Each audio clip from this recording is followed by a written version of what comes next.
It's so good when people decide they're going to produce something that you're not afraid to take your kids to, right?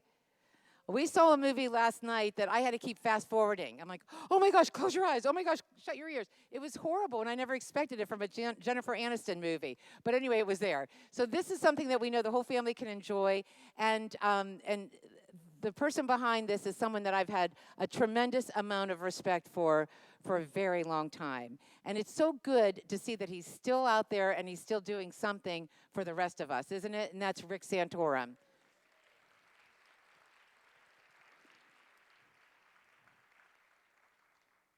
I'm really excited about seeing this today, and I hope that when you leave here today, that you're sure to tell others about it because it opens next weekend. One of the things that's really important about this film is getting the word out and getting people into the theaters. That way, we can be sure that it will be in more theaters and more people will see it, because this is an important message that we want to get out to people. Not just the message in the film, but the message that people really do want quality, wholesome movies. So we really are depending on you today, that's why you're here, to get back out there and get the word out. So we really appreciate that you're out here today. Thank you and enjoy it. And I would like to introduce the man behind this event this afternoon. That is Senator Rick Santorum, one of the most awesome guys I've ever met.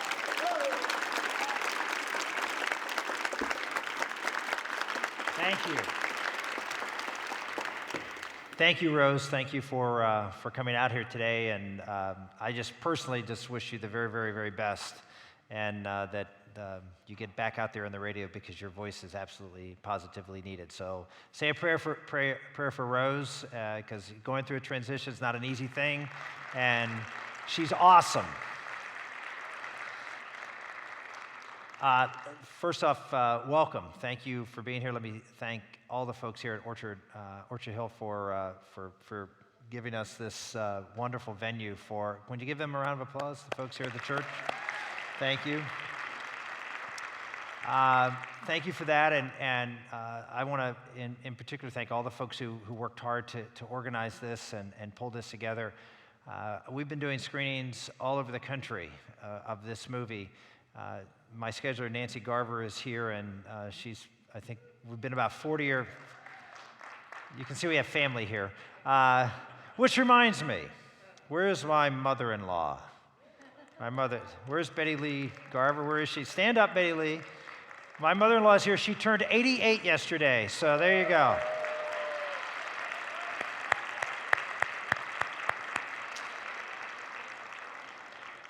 So it's a little bit of a family affair today and a little bit of a birthday party, but we've been traveling all over the country. After I took the position, let me sort of step back.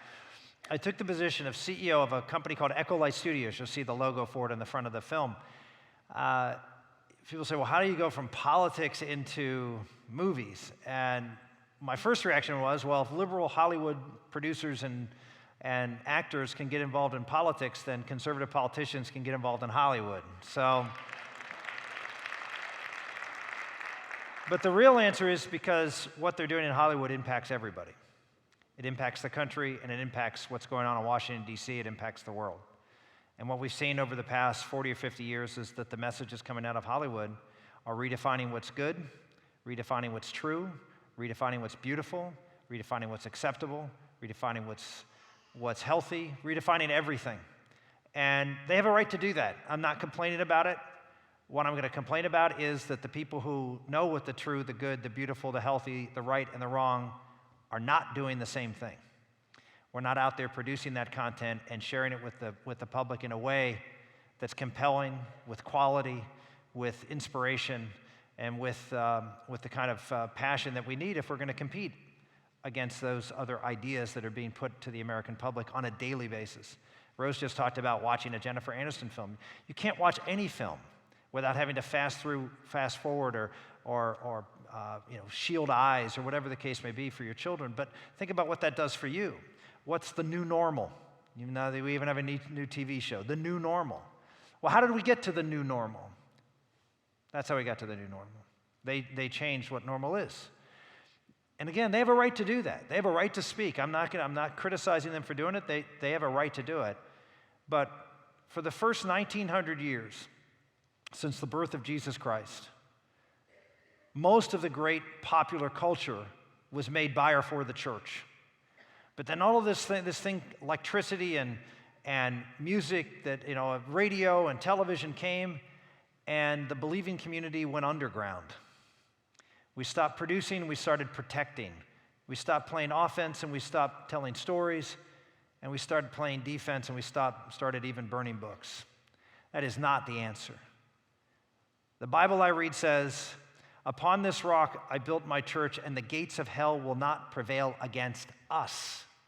We're supposed to be on the offense, not the defense. We have the truth, and we should be out there proclaiming that truth and do it in a way that is pleasing to God, which is true, good, and beautiful.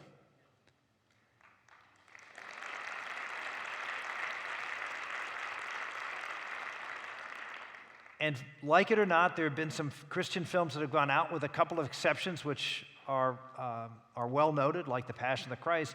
Most of the art that we see on the film from the Christian film companies may be true, but it's not good and not beautiful. It's not well made, it's not well made, it's not quality. It's not going to reach the core audience, but it's not going to reach out and change the culture and move the needle in this country. And so I saw the effect of that. I saw the effect of that. What's going on in culture, and I know what's going on in culture, and I know it's no surprise to anybody here. I believe it's no surprise to anybody here. I believe that the biggest problem in the country is not it's national security, it is the culture. The country is the country, it's not economic, it's not national security, it's the country, it's the culture of the church of the country, is the downway, the breakdown of the family, breakdown of our country, because the breakdown of the fact of our country, anything else from. And so unless we begin to do something to address that, and so unless we begin to do something to address that, then I think we're lost. Well, when the opportunity came to head a company called Ecolight, his mission was to make families. I said, I pray in these, but all travel forms. When I prayed in basis, that given I was called that eventually give these heck, but for gift that I called to pain was I you merit fame. You want most thing leave any and go face. People want to I that. Parents thought long with we to the game called to eventually is a fortune that I merit. Everybody face only on block and one be on time. I that. Parents thought it would give God to it. So came along a lot, and this came along, this is more out reality. Go face, what if give to kill about do we battery effect to less and run a lot of things, this something that we serve kings to the creed and all the go no that they go no have give and so long what do we thought it would could be kind of thing to go with. Oh, came bump little thing and this kill hard it would could give to the game, give the and so could give how do we give back to country, me the name, give to the list, and so came around in this back list. So came a lot of things they came to knit. This is the thing. Came along to a lot, and so came along around to a lot of things. Finally came to this thing, and then finally we said, "Son, we king and hopefully all build industry, just company, but industry. Give examples so to move the right needle in the right direction, and hopefully all build industry, just company, but industry. Give example, build industry, just company, but industry, give example. I'll give you an example. I say the word Christian music. In fact, 50 years ago, Christian music was like gaither. Gospel. In fact, 50 years ago, Christian music was like Bill Gates, soul music. Now Christian music, everything. Christian music is as good as verse as quality as everything. Christian music is as good and diverse in it. It's all good and diverse in it. It's all as quality in it as any other music out. It is mainstream in a lot of respects. Why? Because they up their A. And now I say Christian film. I heard of Christian music 50 years ago. Can't afford to be there. And so what? Where's the worst use of us to use? We can afford to be there. And so what the company I'm involved in is we're going to make film about faith. Period. We're not going to make anything else. And there's two good reasons for it. Number one is that Hollywood doesn't do it. Hollywood will not make faith movies. They may market some of them, but they don't make them, and they don't put a lot of money behind them. So there's an opportunity to go out there in the marketplace and do it. And number two is because I want to have an impact on the future of our country. And I think that's the way to do it, is to go out and try to lead a movement where people reclaim the truth. In a movement where people reclaim the truth in the culture today. So that's why I'm here. That's why I'm excited. Now, let me tell you about what this movie's about. 2 months after I took the CEO position of Ecolight, which was in June of this year, a guy came in named Tom Newman. You'll see his name on the screen as the producer of this. And he came to me with this film. It was a very rough cut of the film, and said, we're looking to take this Christmas movie out this Christmas. Well, it was August. And I said, this Christmas. He said, well, yeah, I know, but we really need to take it out. We have some commitments. It's already going out in the UK because we filmed it there, and the movie's half owned by Pinewood Studios, which is a big British movie production company. It stars Susan Boyle, the singer, and she has a Christmas album coming out with a song from this movie on the Christmas album. So there's just a lot of reasons for them to have to put this movie out this year. And I said to them, okay, I ran for president after losing a race for the Senate, so this is easy. I'll take this one on. And so I said, well, look, one of my favorite sayings as I talk to people in politics is, this isn't my first rodeo. But Tom, this is my first rodeo. I've never done this before. I have no idea what I'm doing, but I'll work hard. And will attest, we've worked hard over the past 3 months promoting this film. And here we are. People say, what's it like running a movie company? And this is like a campaign. Election day's Friday. We're going to determine on Friday whether all the work that we've put in and the messages we've done, whether it's going to show up on the ballot box by who shows up to the theaters on Friday. We're on 400 screens with this movie, all across the country. We're 2 here in Pittsburgh, and I apologize for that, but I've been beating up my booker as much as I can, and we try to get a screen in Cranberry, and the movie theater won't take it. We try to get a screen in Robinson Township. They won't take it. And the reason is because the Hunger Games comes out this weekend. And so they're going to be in all these screens, and they're filling them up, and they have other movies that the studios are putting out. And so there's just no room at the inn. And so we're in 2 theaters in Pittsburgh. I would ask a couple of things. I'm going to ask many things of you tonight, but a couple of things is, number one, call the local theaters here. Call the ones, one up in Cranberry. Call the one over in, if you're from the Robinson Town area. We'd like to have one in the west and one in the north, but right now we're not in, and we won't be in this weekend. But if we do well at the 2 theaters that we are in, then we can go to them, and with your pressuring them, we're at Waterfront and Pittsburgh Mills. If you're pressuring them, then we can go wider, not just here in Pittsburgh, but across the country. Here's how it works. It's very simple. When I say it's Election Day on Friday, it's really Friday, Saturday, or Sunday. Those 3 days it's a 3-day election. And how well we do on these 3 days will determine how successful this movie will be. Simple as that. And if you decide, well, I'm busy that weekend, I'll go see the movie Monday, thank you, but you haven't helped me. You voted absentee, and that vote doesn't count, unlike other absentee votes. You have to vote on Friday, Saturday, or Sunday, or you don't get counted, and if you don't get counted, then we don't have the impact that we could have. If this movie does well in theaters across the country on those 3 days, I have no doubt, since we're going up against the biggest movie of the year, that if we can do well versus that movie, that theaters across the country are going to want us. And this message that you're going to see, which is a Christmas story about Christmas, the real meaning of Christmas, will go into theaters all over the country. And it is. We're in 400 theaters, but we're in, just to give you an idea, over a quarter of them are in 2 states, Texas and California. And the reason is because they're younger states, and they have more theaters, and they have bigger theaters. So if you have a theater with 24 screens, they'll put you in because they got plenty of screens. If you have one with 12 or 16, you just don't get in. And so that's the battle that we've been fighting. But this movie, I believe, will have an impact. And I'm not going to hype the movie too much because you're going to see it.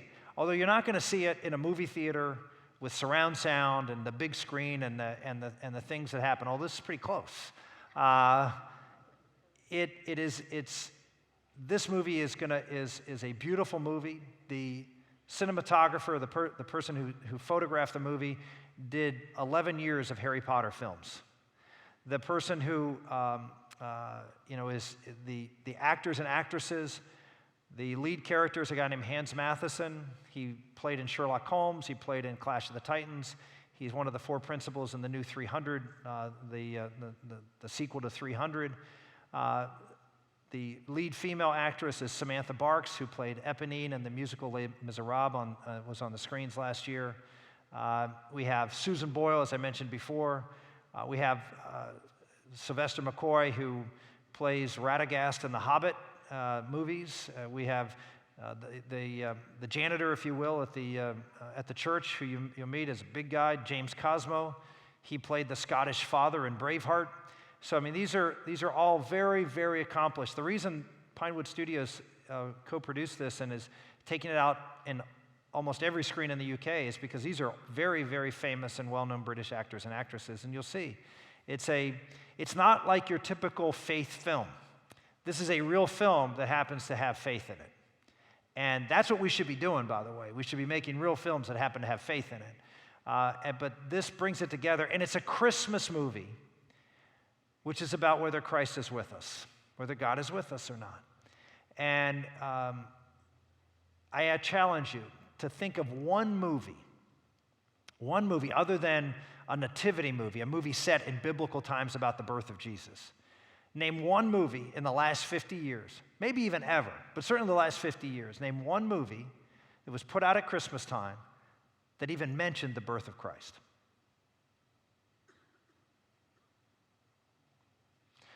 That's pretty amazing, isn't it?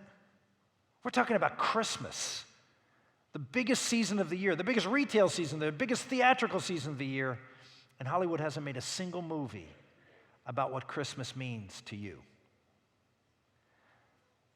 That has to change. This can help change it. I had someone sit through this movie the other day in Iowa, and he came up to me after. He said, about 45 minutes through this movie, I realized this is a movie 30 years from now I'm going to be seeing with my kids on television. This is a beautiful, classic Christmas movie. And if we can't support this, if folks who want to change this culture, who want to stand up for faith, who want to see good morality in America today, want to see Christ being put back in Christmas, can't get behind that and spend $10 and bring a few friends to do the same, then we have nobody to blame but ourselves. So I'm going to say I'll withhold all of that, what you can do, until after the presentation. But I hope you will think about the potential we have in making, because everyone thinks, oh, we're one person, you can't do anything. Yes, you can. That attitude is a loser.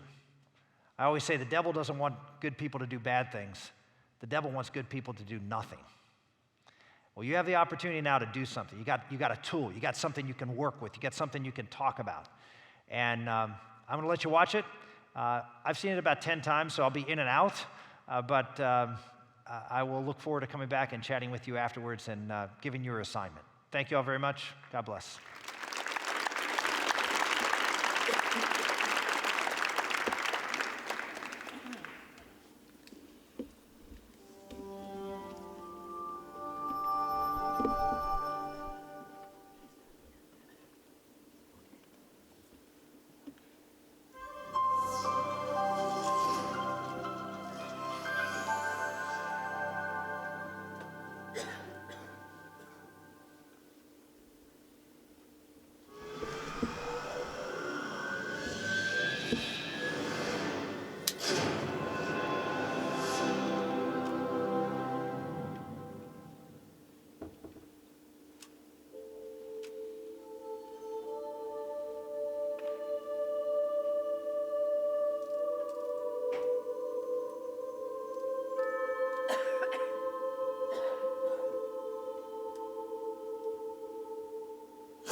from father to son.